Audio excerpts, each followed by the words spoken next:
여러분 반갑습니다. 오늘 또 새로 오신 분들이 굉장히 많으신데요. 이 분야가 네트워크 마케팅이 잡과 소득을 제공해 줄 수 있는 하나의 도구가 될 수 있어요. 이게 전부라는 건 아니에요. 그러므로 이 분야에 체계적으로 학문적으로 연구할 수 있는 사람이 나와야 돼요. 이거 아무렇게나 그냥 주먹구구식으로 해서는 안 되고, 왜냐하면 이 애터미가 가고 있는 길은 지금 처음 실험이기 때문에 이것이 과연 학문적으로 이론적으로 맞는 것인지를 누군가가 증명을 해줘야 돼요. 이론적으로 맞지 않으면요, 그건 틀린 거예요. 틀린 거라고요. 그런 젊은이들이 많이 나왔으면 좋겠습니다. 이게 아마 처음 들어보신 분들이 많을 거예요. 요거 연자는 빨연자입니다. 지자는 종기 지자입니다. 이 종기나죠? 엉덩이 종기나고 연대 종기나고, 종기를 입으로 빨아주는 인자한 행동. 자, 오늘 제가 몇 가지 옛날 얘기를 해드릴 텐데요. 아, 옛날에 그런 일이 있었구나. 그렇게 생각하시면 얻는 게 아무것도 없고, 그럼 나는 어떻게 하고 있는가? 나는 애터미 사업 성공을 위해서, 또는 애터미 사업을 안 하더라도 인생의 성공을 위해서 나는 그러면 어떻게 해왔고 어떻게 해야 할 것인가에 대한 교훈을 얻으면 됩니다. 자, 종기 빨아주기. 아까 연저지인입니다. 사마천이란 사람이 쓴 사기, 이건 세계 최고의 역사서 중에 하나입니다. 여기에 사마천의 열전이라고 하는 것이 있었는데, 그 열전이 사실은 사기의 아주 핵심입니다. 여기에 사마천의 역사관이 나타나 있고, 인간이 역사를 이끌어온 또는 역사를 채색한 입지전적 인물들이 어떻게 살았는가 하는 것을 기록해 놓은 거예요. 어떻게 살았는가. 그러면 후세 우리는 이런 입지전적 인물들로부터 뭘 배울 수 있느냐 하는 걸 기록해 놓은 게 사기 열전입니다. 여기에 손자 오기열전이 나옵니다. 손자에 대해서는 많이 아시죠? 손자병법. 그분이에요. 손자병법. 오기는 잘 모르는데 이 사람이 상당히 오기가 있는 사람이에요. 오자라고 그러고 오자병법이라는 병법이 있는데, 손자병법과 쌍벽을 이루는 아주 탁월한 병법입니다. 그 사람이에요. 오기위장. 오기가 장군으로 부대를 거느릴 때 여사졸 최하자 동식 의식 그랬어요. 그러니까 쫄병 중에서도 제일 계급이 낮은 놈, 우리 같으면 이등병하고 식사와 옷 입는 걸 같이 했고, 그 다음에 와 불설성, 잘 때도 자리를 깔지 않았고, 행불기승, 다시 말해 행군할 때 마차나 말을 타지 않았고, 친낭영장, 그러니까 자기 먹을 걸 배낭에 직접 지고 다녔다. 그리고 여사졸 분노고, 차졸들과 고락을 같이 했다. 이게 장군입니다. 총사령관이에요. 이때 총사령관인데, 총사령관이 자기는 배불리 먹고 따뜻한 데 누워 자고, 병사들은 걸어서 행군하는데 저는 말 타고 다니고 수레 타고 다니고, 그렇게 하지 않고 병사들과 생사고락을 같이 했다. 다시 말하면 스폰서가 파트너와 생사고락을 같이 했다. 그래서 오기 장군은 전투 76번의 전투를 했는데 한 번도 지지를 않았습니다. 왜? 병사들이 목숨을 걸고 오기 장군을 따라. 자, 그 뒤에 이제 진짜가 나옵니다. 자, 사기에 뭐라고 그랬냐면은 연저지인이 나옵니다. 얘기가 엄마 젖을 빨듯이, 자, 졸유병제자, 그러니까 쫄병 중에 종기를 앓는 자가 있었다. 그런 말이에요. 그런데 기위연지, 그런데 오기 장군이 입으로 그 종기를 빨아주었다. 이때 오기 장군은 총사령관입니다. 총사령관이 쫄병의 다리에 난 종기를 입으로 빨아준 거예요. 졸모 문의곡지, 그 쫄병의 어머니가 그 소식을 듣고 대성통곡을 했다. 그 말이거든요. 이날 어떤 사람이 묻기를, 자 졸려, 당신 아들은 쫄병이고 이 장군자 연기저, 그러니까 장군께서 그 쫄병의 종기를 스스로 빨아주었는데 하곡이 어째서 우냐? 그랬단 말이에요. 어째서 우냐? 그랬더니 엄마가 말하기를 비여냐? 그런 게 아닙니다. 왕년 50 연기부, 옛날에 이 오기 장군이 저 얘의 아버지의 종기를 빨아준 적이 있습니다. 그 말이거든요. 기부전 불선종, 종은 박굴신이야. 그렇게 하자 이 아버지가 감격해서 후퇴하지 않고 계속 공격하다가 수사어적 전사했습니다. 그러니 오공금우연기자 오기 장군께서 그 아들을 다시 그 종기를 빨아주었으니 첫 부지기사소이 나는 저 아들이 언제 죽을지 모르겠습니다. 시곡지. 그래서 우는 겁니다. 여러분 파트너 종기 빨아줄 수 있어요? 아들의 종기는 빨아줄 수 있어요. 딸의 종기는 빨아줄 수 있어요. 견디다 못하면. 전에 무슨 약이 있는 거 지금은 안 빨아주지. 병원에 가서 찢어버리죠. 옛날에 그런 게 없으니까. 이 오기 장군입니다. 자, 여기서 연저지인이라는 고사성어가 만들어집니다. 장군이 부하의 종기를 입으로 빨아주는 인자한 행동. 다시 말하면 장군이라고 거들먹거리지 않고 권위를 부리지 않고 부하의 아픔을 알아주는 그런 장군, 그런 리더. 거기서 연저지인이란 말이 나옵니다. 그런데 사람들은 항상 어떤 일이 터지면은 그걸 좀 부정적으로 보려고 하는 생각이 있어서 후대에 와서 연저지인은 두 가지 뜻으로 씁니다. 하나는 그런 인자한 행동, 하나는 자기 출세를 위해서 수단과 방법을 가리지 않는 나쁜 놈, 이 뜻으로 쓰여요. 그런데 그렇게 판단하려면은 오기가 실제로 남이 보는 데서만 그렇게 했는가, 안 그러면 일관적으로 그것이 그 사람의 가치관이었는가를 보면 알아요. 오기는 이런 게 아니었단 말이에요. 총사령관이 이등병한테 무슨 아부할 일이 있습니까? 연홍지치는 아부입니다. 이거 상관의 종기와 치질을 빨아주는 그런 아부를 이렇게 이야기합니다. 그런데 오기는 자기 부하에 대해서 그랬지 상관에 대해서 그런 게 아니에요 지금. 그리고 그것이 일관된 철학이었어요. 바로 이 컨시스턴시, 일관성이에요. 일관성이 있었느냐는 거예요. 오기는 일관성이 있었습니다. 다시 말하면 파트너를 이용해서 내가 돈벌이를 해야 되기 때문에 저 사람에게 잘해준다가 아니고 우리 전쟁에 같이 승리하자. 다시 말하면 우리 파트너와 스폰서가 같이 성공하자. 그런 마음으로 했어요. 오기는. 그래서 오기가 그 오자병법에서 이야기하는 게 뭐냐면 부자지병이에요. 부자지병. 부자는 부자지간이에요. 아버지와 아들 같은 군대가 군대의 이상형이다.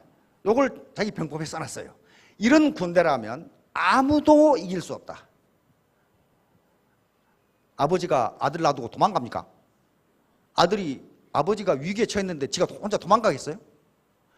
그러니까 장수가 아버지라면 졸병들은 자식이다. 그러니까 장수가 오기 장군이 졸병의 종기를 빨아준 것은 출세를 위해서, 출세할 만큼 했어요. 총사령관인데 무슨 놈을 출세를 더 해 또. 그 위에 아무것도 없어요. 아버지가 아들의 종기를 빨아주는 심정을 해준 거예요. 그래서 부자지병이라는 말을 썼어요. 아버지가 아들을 이렇게 들고 있다가 놔버립니까? 근데 놔버릴 거라고 아들이 생각하면 위에서 이렇게 웃고 있지가 않아요. 그렇잖아요. 아버지가 놓지 않을 거라는 걸 알아. 그러니까 위에 서서 웃고 있는 거란 말이에요. 그런 거예요. 자, 여기 부자지병이란 말이 오자병법의 치병편에 나오는 얘기인데요. 맨 끝에 이것이 부자지병이다. 다시 말하면 장수가 부하들과 함께 추위도 같이 하고 배고픔도 같이 하고 행군의 어려움도 같이 하고 잠잘 때 밥 먹을 때 이런 걸 같이 하면은 오늘날 개념으로는 그게 뭐예요? 인화단결이란 말이에요. 인화단결. 그리고 엄정한 군기. 이런 게 있으면은 어떤 군대도 그 군대를 격파할 수 없다. 이게 오자병법에가 나와 있어요. 이게 부자지병이란 말이야. 그러니까 이게 부자지병의 사상에서 연저지인이라는 요게 나왔기 때문에 오기가 출세하기 위해서 그랬다 그렇게 이야기할 수가 없어요. 그리고 오늘날 리더들에게도 부자지병의 사상, 연좌지인의 사상 굉장히 필요합니다. 연좌지인은 곧 부자지병은 리더와 부하, 즉 조직 구성원들이 생사고락을 같이 한다는 거예요. 좋든 나쁘든 어려울 때나 즐거울 때나 같이 한다. 그게 병법에 들어있어요.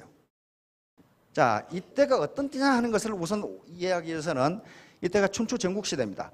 춘추 전국시대라는 말이 많이 나오는데 왜냐하면 이때 온갖 사건들이 다 있었고 이 기간이 무려 500년이에요.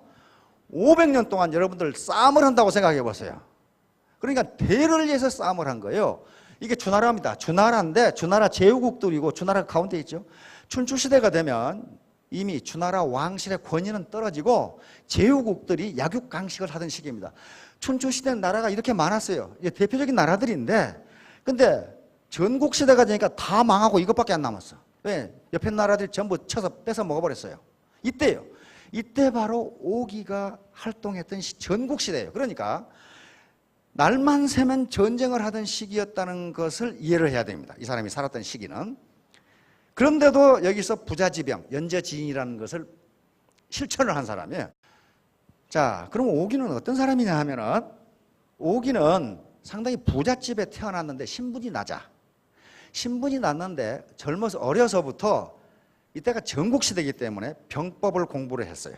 전략 전술을 공부를 해서 탁월한 지식을 갖게 됐습니다. 그런데 신분이 낮으니까 아무도 자기를 써주지 않아. 써주지 않으니까 고관대작, 다시 말하면 권문세가를 찾아다니면서 벼슬을 부탁하다가 가산을 탕진해버렸어. 돈을 다 날려버렸어. 그러니까 사람들이 비난을 해. 비난을 하니까 30여 명이나 되는 사람을 때려 죽이고 노나라로 도망갑니다. 도망가가지고 노나라에서도 아무도 써주지를 않아. 노나라에 들어가서 증신이라고 하는 공자의 제자 중에 증자라는 분이 있는데 효경을 썼다는 증자의 아들이 증신이라는 사람인데 그 밑에 들어가서 이제 유학 공부를 합니다. 다시 말하면 학문을 공부했어요. 학문을 공부하는데 이 사람이 유나라를 떠나면서 어머니하고 약속을 했어요. 자기 팔을 깨물면서 어머니, 제가 대신이나 재상이 되지 못하면 다시는 유나라에 오지 않겠습니다. 제가 어머니 앞에 올 때는 재상이 되어서 나타나겠습니다. 이렇게 약속을 했어요. 그런데 노나라에 가서 유학을 공부하는데 어머니가 돌아가셨어. 근데 어머니하고 그 약속이 있기 때문에 고향에 안 갔어. 안 가니까 증자는 효경을 쓴 사람입니다. 효도를 가장 중요한 가치로 생각하는데 증신이란 스승이 보니까 이 자식이 어머니가 돌아간데도 가서 장례를 치르러 가지 않아. 그러니까 문화에서 쫓아내버렸어요. 이 불효 막심한 놈하고 쫓아내버렸어요. 그래가지고 이제 의지할 데가 없는데 여기에 공의휴라는 분이 나옵니다. 이 당시에 노나라의 최고의 재상이고 그 다음에 전국시대 초기에 가장 유명한 재상입니다. 이분은 순리열전에 나올 정도로 유명한 재상이에요. 이분의 추천으로 변방에 지금 같으면 전방의 소대장으로 가게 됩니다. 왜냐하면 이분이 오기의 능력을 알았어요. 그런데 공유는 어떤 사람이냐면은 지금 우리 사회가 우리 기업가들이 본받아야 할 그런 분이에요. 공유는 노나라 박사 출신입니다.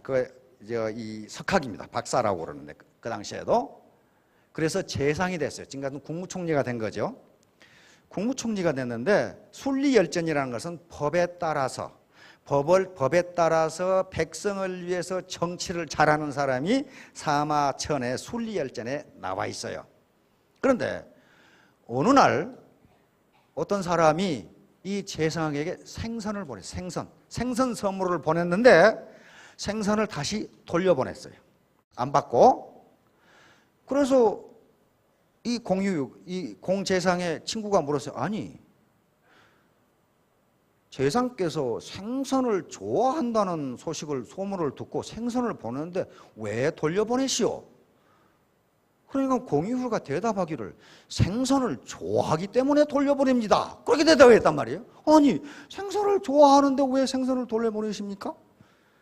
나는 지금 재상으로 봉급을 받고 있기 때문에 생선을 사 먹을 수가 있어. 그런데 내가 저 생선을 받았다가 제상 자리에 쫓겨나면 내가 뭘로 생선을 사 먹을 거요? 그러니 생선을 좋아하니까 받을 수가 없어. 그런 다음에 집에 와서 점심을 먹는데 채소가 무지무지 맛있어. 채소가. 이 채소 어디서 난 거냐? 그러니까 그 하인이 밭에 심어서 뽑은 겁니다. 그 말을 듣자마자 채소밭에 가서 채소를 다 뽑아버렸어요. 이렇게 맛있는 채소를 내가 길러서 먹으면 나는 봉급을 받기 때문에 채소를 사 먹을 수 있는데, 그러면 채소 농사 짓는 아줌마는 뭘 먹고 사라는 말이냐? 다 뽑아버린 거예요. 그러고 나서 집에 와서 배를 짜는데 배가 품질이 무지무지 좋아. 그러니까 배 짜는 아줌마를 집에 가게 하고 배틀을 전부 불태워버렸어요. 나는 재상으로 봉급을 받기 때문에 배를 사서 옷을 해 입을 수가 있다. 그것을 사서 입을 수 있는 사람이 지가 만들어 입는다면 배 짜는 공료는 뭘 먹고 사느냐? 다시 말하면 그래서 술열전에 나와 있는 겁니다. 백성과 이익을 가지고 다투지 말라 그랬어요. 고급 관리 그리고 귀족들은 백성과 이익을 가지고 다투지 말라. 그래서 이때가 노나라의 전성기입니다. 저런 사람이 있으니까 이 사람이 추천을 한 거예요. 그런데 이 사람이 추천을 했는데 노나라는 조그만 나라입니다. 그 옆에 제나라가 있어요. 이건 강태공이 물려받은 나라인데 강대국이에요. 계속 제나라가 침공을 해가 노나라는 주눅이 들려 있어. 전쟁을 했다면 쳐.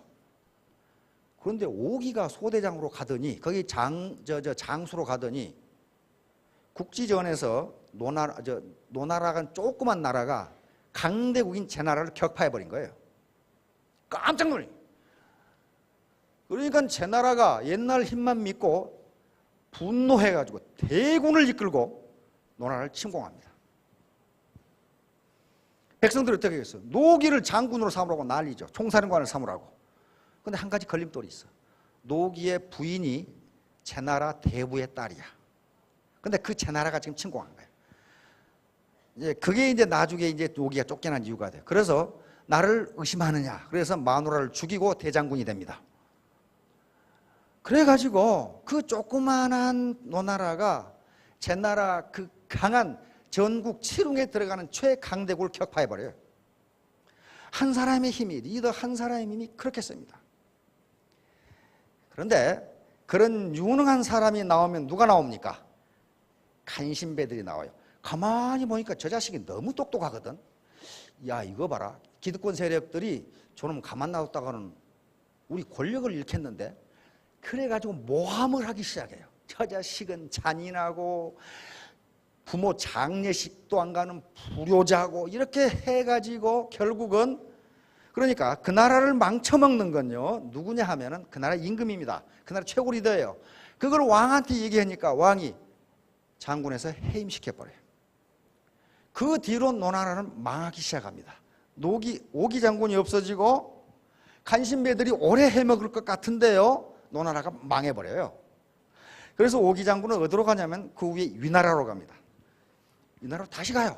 갔는데 그 위나라의 왕이 위문후라고 하는 아주 가장 현명한 왕이었어요. 이 문후의 스승은 누구냐 하면은 공자의 수제자 중에 한 사람이 자하를 자기 스승으로 모시고 있어요. 자하를. 이 위문후 때 위문후한테 갔어. 근데 위문후도 이미 오기가 어떤 사람이라는 걸 들어 알고 있어. 그러나 자세히를 모르겠거든. 자세히 모르겠으니까 이 당시 재상이 이극이라는 사람이에요. 이회라고 하는데 재상에게 오기가 어떤 사람이냐고 물어봤어요. 그랬더니 이극이라는 사람이 오기는 좀 색을 밝히지만은 그 병법과 용병술은 사마양저를 능가한다. 그렇게 대답했어요.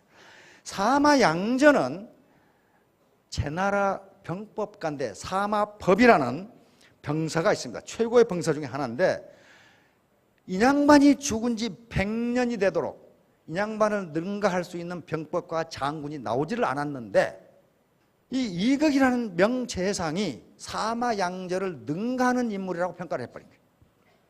그러니까 문우가 오기를 등용해서 서하, 지금 황하 있죠. 진나라하고 그 경계를 지키는 태수, 사령관으로 임명을 합니다. 사령관을 임명을 해서 진나라를, 강한가는 진시황의 진나라입니다. 진시황이 나오기 전이에요. 그 진나라를 격파해버려요. 그만큼 오기의 전략은 뛰어났어요. 그런데 전부 다 부자지병이었어요. 뛰어났어요. 그런데 이 사마양제는 어떤 사람이냐면 제나라 장수인데요. 이 사람 성이 전씨입니다. 전씨가 나중에 제나라의 강씨 성이 무너지고 전씨가 왕이 되는데 그 후손인데 이 사람이 서출이에요. 서출. 그러니까 첩의 자식이란 말이에요. 그러니까 가난하고 벼슬도 못하고 아주 매우 힘들게 젊은 세대를 살았는데 그럼에도 불구하고 이게 전국시대니까 전국시대는 신분에 관계없이 유능한 사람이면 누구든지 등용을 했어요. 계속 공부를 하고 유학을 공부를 하고 병법을 공부를 해서 일가견을 이루게 됩니다. 일가견을 이루게 돼요. 자, 그러게 되니까 근데 제 나라는 옆에 또 연나라가 있어요. 연나라 밑에 또 초나라 여기 나라들이 있는데 계속 침공을 해가지고 장수가 쓸만한 놈이 없어가지고 장수가 쓸만한 놈이 없어 막지를 못해.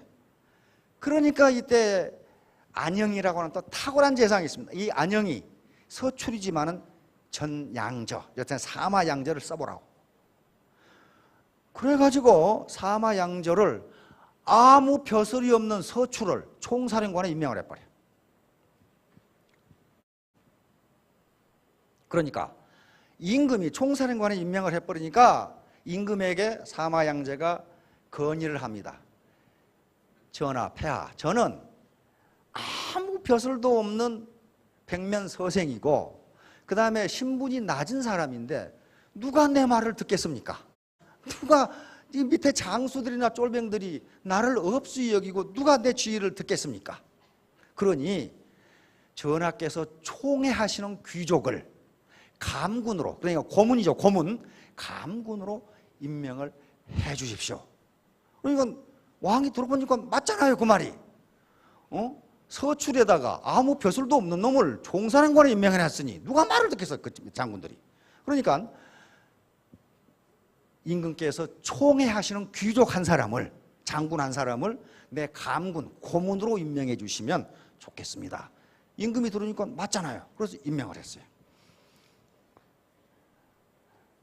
그 감군하고 이제 연나라를 진격을 해야 돼. 침공을 해야 되는데 12시에 군영행 앞에서 지금 같으면 사단 앞에서 만나기로 했는데 이 자식은 임금의 총애만 믿고 거들먹거리면서 안 나타나. 하루 종일 뭐 했냐면 송별 술파티를 했어. 술파티를. 그래가지고 저녁 때야 겨우 나타나. 거들먹거리면서 아주 거만하게 나타난 거예요. 왜냐하면 자기는 임금의 총애를 받고 있고 귀족에다가 장군에다가, 그런데 무슨 이게 뭐 서출에다가 이게 느닷없이 됐으니. 그러나 사마양저는 너 이놈 잘 걸렸다 생각한 거야. 그래서 지금 같은 군정, 즉 법무관에게 약속 시간을 어긴 자는 어떻게 하기로 되어 있나 이렇게 물으니까 법무관이 참수형입니다 이렇게 했단 말이에요. 참수형입니다. 깜짝 놀린 거지. 이거 큰일 났구나.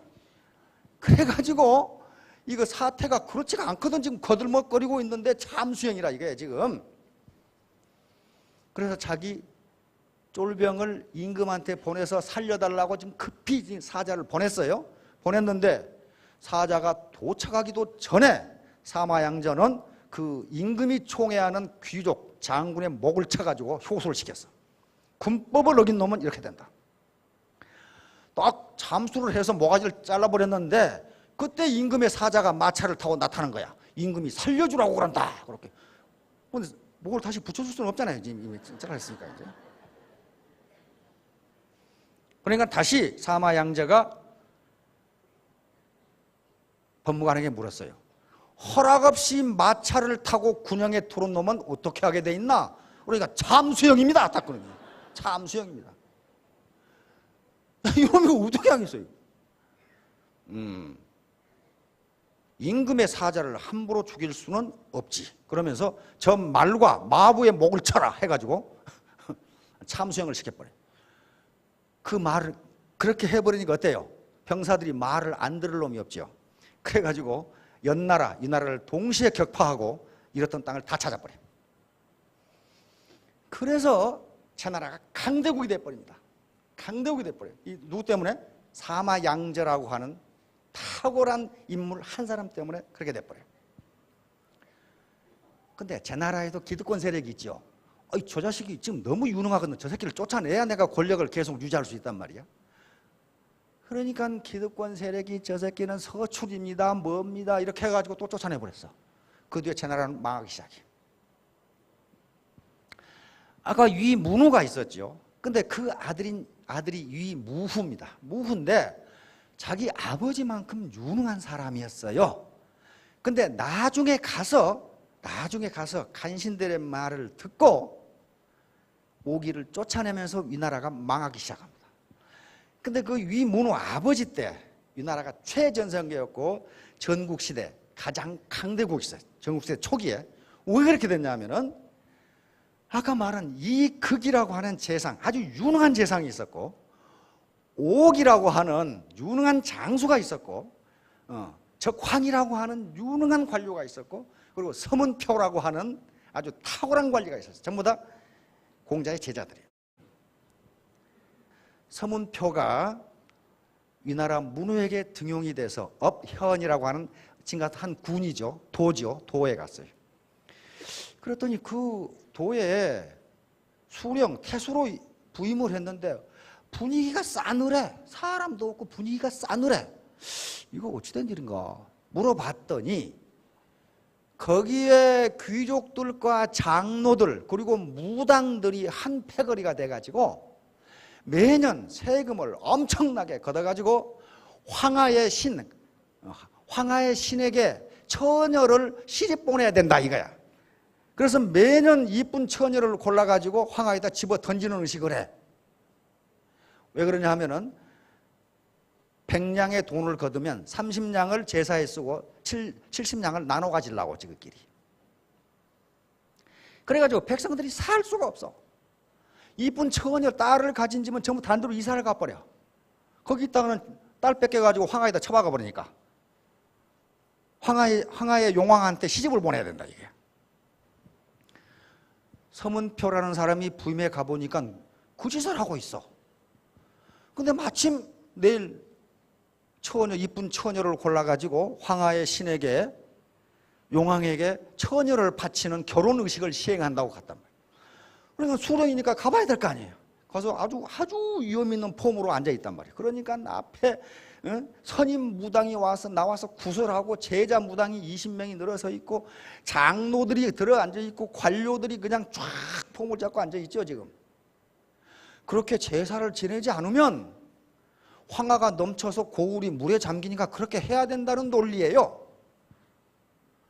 서민포가 보니까 한심하거든 이거. 그래서 한참 이제 제사를 지내고 예쁜 처녀를 강에다가 집어 던지려고 하는 순간 서문표가 그 처녀를 한번 보자. 용왕에게 시집을 보내려면 예뻐야 되는데 또 보더니 에이 이렇게 예쁘지 않고서야 어떻게 시집을 보내나. 그러면서 내일 더 예쁜 처녀를 골라서 보내자. 그 대신 무당 두목 네가 강에 들어가서 용왕한테 내려온다고 얘기해라. 해 집어 던져버렸어 강에.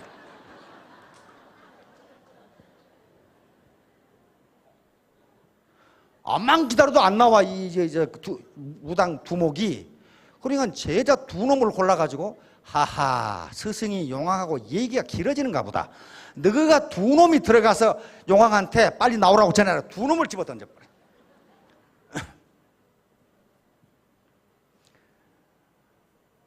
그러고는 그래도 안 나올 건덕지가 없죠. 하하 이게 여자만 보내니까 그런 모양이네. 남자가 가서 좀 빨리 나오시라고 그러자 해가지고 장로 세 놈을 들어서 물에 던져버렸어요. 빨리 가서 나오라고 그래라. 지금 처녀가 예쁘지 않아가지고 내일 다시 시집을 보낸다고 그래라. 그리고 한 6놈을 집어 던져버린 거죠. 그리고 한참 있어도 안 나와. 하하 이거 관리가 가야 될 모양이다. 그래가지고 이 관리들을 집어 던지려고 그러니까 전부 다 한 번만 살려주십시오 이렇게 된 거예요. 단숨에 그 악습을 다 없애버리고 관계시설을 해가지고 거기다가 백성들을 살기 좋게 만들어버린 게 서문표라는 사람입니다. 거기에 사기 10잔해가 나와요. 사기 10잔에 역시 서문표가 등장합니다. 그러니까 그런 관리들이 있어요. 위문우라고 하는 임금이 그렇게 유능한 사람이었어요. 밝은 사람이었기 때문에 그 밑에 옥이라든가 이극, 적황 또는 서문표 같은 관리가 있으니까 그 당시 전국 시대 초기에 가장 강력한 나라가 위나라예요. 그런데 옥이가 쫓겨나고 그 다음에 적황이 죽고 이극이 죽고 서문표가 죽으니까 어떻게 돼요? 간신배들이 권력을 쟁취하기 난리를 치다가 망해버렸어요. 그러니까 스폰서가 좋아야 된다 그 말이에요. 스폰서 한 사람 때문에 다 망하는 수가 있어요. 다 망해. 왜? 지 욕심만 챙겨. 지 욕심만 챙기는 경우가 있어요. 그 밑에 파트너를 유능하게 만드는 것은요 스폰서의 책임이에요. 스폰서의 책임이에요. 그러고 나서 다시 초나라로 갑니다. 이 나라에서 쫓겨나가지고 초나라는 나라가 굉장히 광대한 나라고 인구가 많아요. 그래서 천하를 차지할 수 있는 능력을 가진 나라인데 법 질서가 엉망진창이고 그 다음에 왕족, 먼 왕족, 귀족들이 나라를 아주 커도를 내고 있었어요. 오기가 초나라로 가니까 임금이 도왕이라고 하는 임금인데 오기를 잘 알고 있는 임금, 굉장히 유능한 임금이었어요. 당장 어떻게 해야 되겠다고 생각하고 오기를 재상에 앉혀버려요.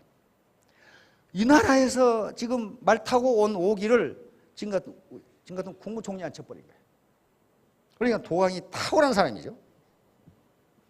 그래가지고 개혁을 시작합니다. 우선 법질서부터 상을 아주 공명정대하게 하고 국가를 믿을 수 있게 하고 불필요한 재정을 줄이고 부국 강병책을 실시하니까 단 3년 만에 초나라가 최대 강대국이 되어버려요.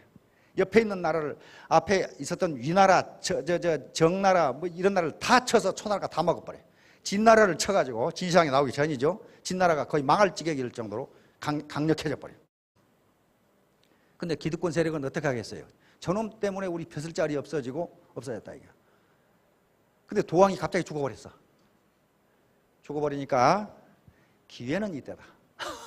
근데 왕위를 계승해야 될 태자, 세자는 어디에 가 있었냐면 전쟁터에 가 있었어 지금. 그러니까 기회는 이때다 하고 기득권 세력이 오기를 쫓습니다. 죽이려고. 그러니까 하도 바쁘니까 오기는 역시 전략가예요. 나를 죽인 놈은 너희들도 죽을 것이다 라고 생각해요. 그래서 어디에 엎드려 버리냐 하면은 임금의 시체 위에 엎드려 버려요. 그런데 쫓아온 놈들은 욕심에 눈이 멀어가지고 오기에다 계속 화살을 쏘아버리니까 어디에 맞아버려요? 임금의 시체에 맞아버려요. 임금의 시신에 맞아버려요. 임금을 화살로 쏜 놈은 그거 어떡하겠어 그놈을. 그 아들이 전쟁터에서 돌아와 보니까 왕이 계승을 했는데 아버지한테 화살을 쏜 놈들이 있어. 그래서 70여 가문이라고 그랬어요. 70여 가문에 멸족을 시켜버려요.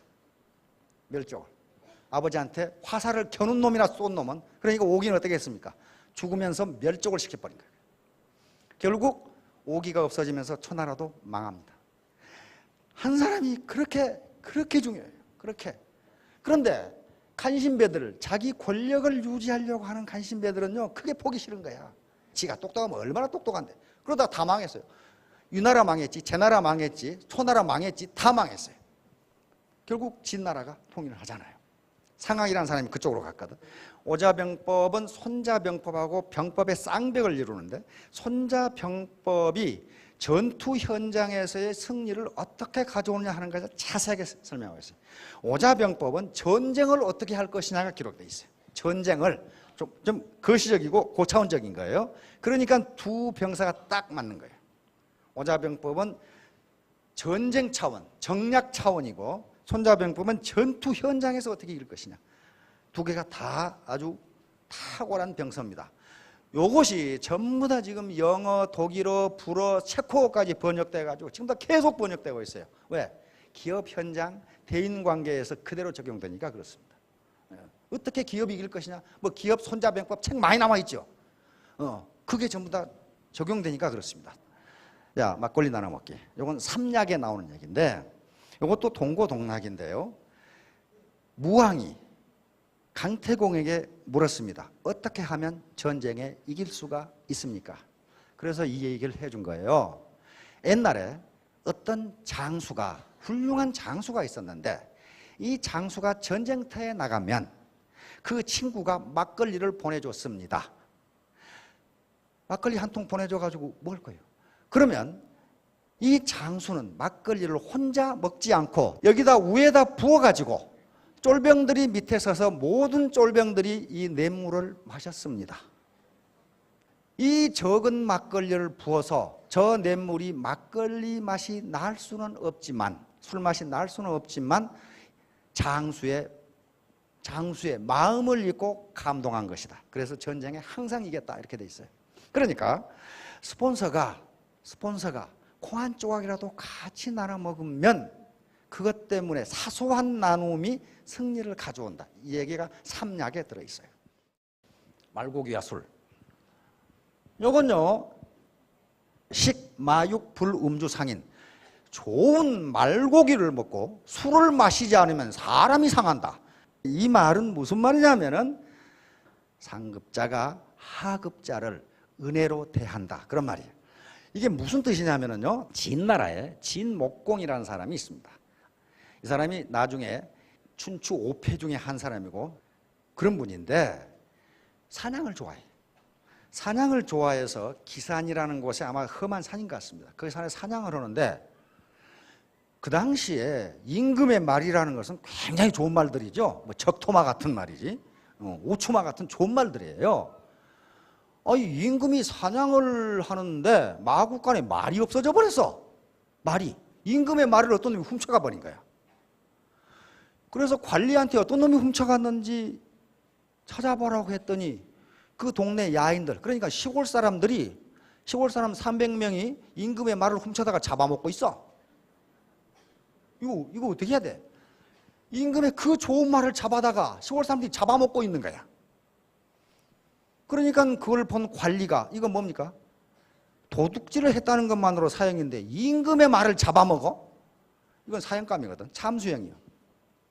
그래서 법대로 이 관리가 이들을 사형을 시키려고 그러니까 진목공이 뭐라고 하냐면은 군자는 신사입니다. 신사는 가축 때문에 사람을 해치지 않는다.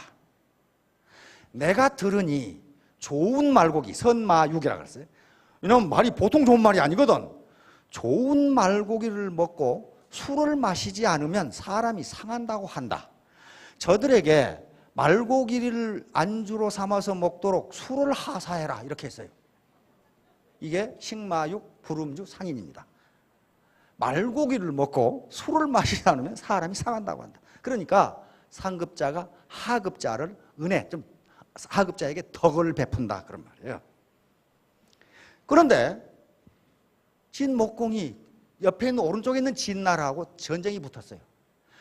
그런데 이쪽에서는 진슈황의 진나라에서는 진목공이 임금이 나가고 저쪽 진나라에서는 진해공이라는 임금이 나왔는데 전투가 붙었는데 저쪽 진나라 임금의 말이 수렁에 빠져버렸어요. 그러니까 진목공이 저 자식을 내가 사로잡아야 되겠다고 가다가 진나라 군대에게 포위가 당해서 포로가 될 위기에 처한 거야. 거기다 상처까지 입어가지고 화살을 맞아가지고 이게 나는 죽었구나 하고 있는데 바로 이 300명의 야인들이, 은혜를 입은 야인들이 목숨을 걸고 임금을 구해낸 거야. 그러니까 도리어 그래가지고 저쪽 임금을 포로로 잡아버렸어. 이 300명의 도움으로. 결국 진나라가 천하를 통일하는 계기가 됩니다. 다시 말하면 말 한 마리를 훔쳐서 잡아먹었다고 그 사람 죽였으면 어떻게 돼요? 저도 죽고 진나라 망해버려요. 이게 바로 작은 걸 베풀어서 크게 얻는 겁니다. 대로 주고 말로 받는다. 가는 방망이 오는 홍두깨, 이렇게 된 거예요. 자, 그래서 상급자가 덕을 베풀면 반드시 그 은혜가 돌아온다. 이제 결론입니다. 게슈탈트 심리학입니다.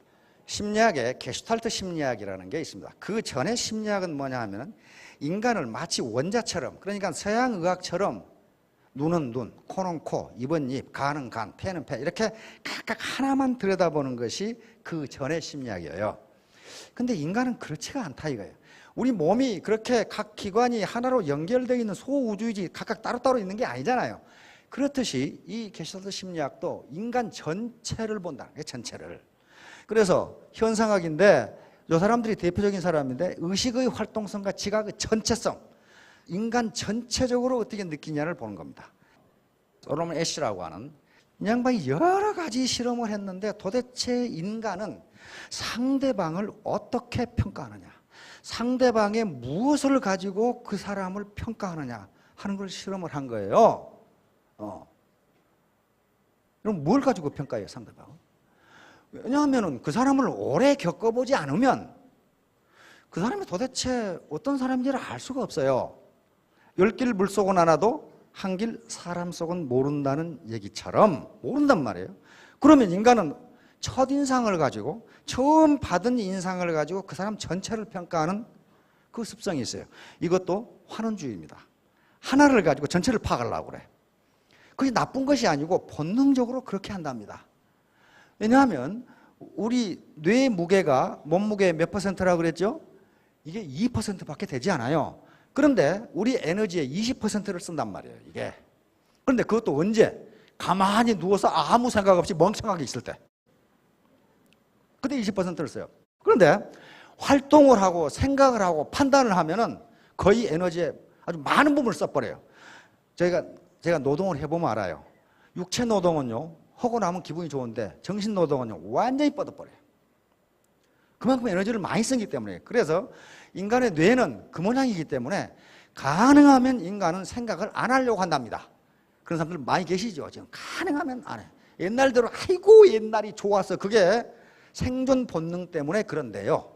생존, 그렇게 해야 살아남으니까. 그래서 이 양반이 도대체 사람들은 인간의 무엇을 가지고 그 사람 전체를 평가하느냐 하는 걸 실험을 했어요. 솔로몬 애쉬라는 사람인데요. 대학에 강사를 초빙해가지고 교실을 2개 교실에서 이 강사가 들어가게 했어요. 그래 놓고 A 교실에 가서는 이 강사를 이렇게 소개했습니다. 이 사람은 지적이고 그 다음에 숙련돼 있고 아주 스킬이 아주 근면하고 여기에 뭐가 들어가 있어요? 따뜻한 사람이고 결의가 굳은 사람이고 그 다음에 아주 실용적인 사람이고 아주 신중한 사람이다. 이렇게 A클래스에는 소개하고 B클래스에는 다른 건 다 갖고 요것만 차이가 나요. 이 사람은 차가운 사람이고 이렇게 했어요. 그래 놓고 나중에 강의가 끝난 다음에 이 사람을 어떻게 평가하는가 봤더니 이 클래스가 이 강사를 훨씬 좋게 평가해요. 똑같은 사람인데. 다시 말하면 따뜻하다는 말 한마디 때문에 이 사람의 전체를 잘 좋게 파악하는 거예요. 그래서 솔로몬 애쉬가 요 말 대신에 다른 말을 집어넣었어요. 정직한이라든지 공정한이라든지. 그런데 그런 말들은 영향을 주지를 못해. 그래서 결론을 내렸어요. 인간을 평가할 때 사람들은 이 사람이 따뜻한 사람이냐 차가운 사람이냐를 가지고 그 사람 전체를 파악한다. 일단 전체를 파악해버려. 그래서 결론을 내렸어요. 단 한 가지 특성이 다른 특성의 평가에 영향을 준다. 그게 뭐냐? 이 사람은 따뜻한 사람입니다. 거기에 많은 요소가 들어가 있어요. 지적이고 부지런하고 숙련됐고 아주 결단력이 있고 이런 거 다 들어가. 다 필요 없고 학생들이 기억한 것은 이 사람이 따뜻한 사람이냐 차가운 사람이냐 그것만 기억하고 있는 거예요. 그러니까 따뜻한 차가운지라는 두 가지 특성이 인간을 이해하는 기본이다. 기본. 자, 그러니까 스폰서가 파트너들에게 우리 스폰서는 따뜻한 사람이야. 요 인상을 주도록 해야 됩니다. 근데 그걸 자기 성공을 위해서 가식적으로 하면 금방 드러나요. 하하요. 요놈이 꼭 놈만은 아니겠지만은 요놈이 우리를 수단으로 이용하는구나. 금방 드러나요. 인간은 오감이에요. 육감이라는 게 있죠. 제 육감이라는 게 있어요. 설명할 수 없는 뭔가 피를 느껴요. 피를 느낀단 말이에요. 요놈이 말만 그럴듯하게 해야지 거짓말을 하는지 진정성이 있는지 금방 알아요. 금방 알아요. 그러니까 스폰서 이치, 전부 다 스폰서 이치가 될 뿐인들인데 아무리 감은 이설로 꼬여도요, 정말 진정성을 가지고 같이 성공하자 이 마음이 없으면 그게 뭐예요? 따뜻한 마음, 웜하트예요. 웜하트. 자, 모두 따뜻한 마음을 가지시면, 테크닉이 아니라 따뜻한 마음을 가지시면 3년 후에 전부 로얄 마스터가 되실 겁니다. 전부 크게 성공하시기 바랍니다. 감사합니다.